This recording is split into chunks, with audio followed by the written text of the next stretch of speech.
leydi Mali hulɓinima no feewi je mins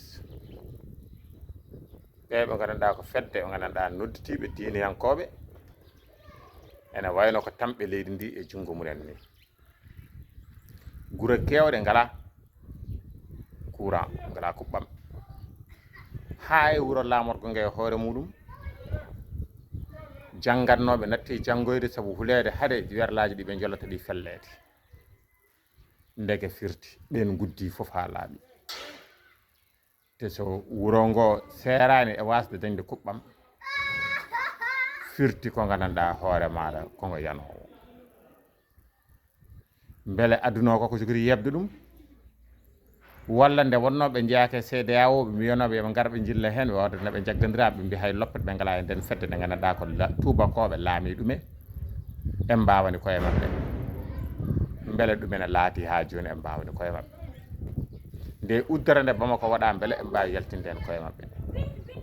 ɓe mbaɗi erago fewde 900 werla gummotoɗo leydi gummotoɗo ɗo Niamey leydi Niger faade gandanɗa hoore maɗa Bamako beele ɗum so gandanɗa hoore maɗa laatima ma waw ustude uddal ngal ene ɗamina kono beele ma yetto sikkaka nden noon ko ɗum woni ko hulɓini e o saaha ɗo wona ɗo ha e yimɓe Amadou Koufa kañum e koye mumen e jaggi hen ɗon noon bandiraɓe gandon noon leydi Mali hankkadi no woni e nder ko gueɗe kawniɗe saabu woni koye kallu laaha jamma niɓɓo ko suwa wedde leydi ndi gandanɗa ko yakoronode fewnode welnode jaggunode kadi ha feewi kono hande Allah waɗi ɗo wonɗore wone gueɗe fof ɓeɓe gandanɗa woni GMX taƴi laabi mabɓe ko natirde Côte d'Ivoire tawi laaji mabɓe natirde Sénégal guddi laabi mabɓe natirde Mauritanie heddi tan ko hakkude mabɓe Burkina toonne kayne de ha joni ɓen jippi on beele ɗum so yarini ma moƴƴi e ngu laamu gandanɗa oɗo ha simmi koyta laami walla laamu mabɓe fayi koye firtade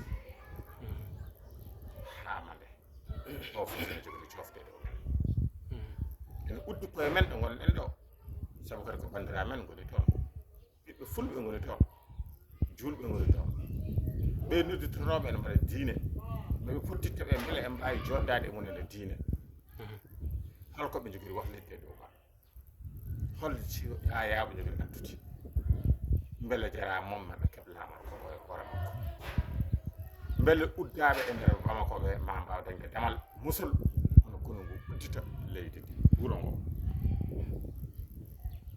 ɗum foof ko namde nde gandanɗa uddi koye men ɗo gonɗen ɗo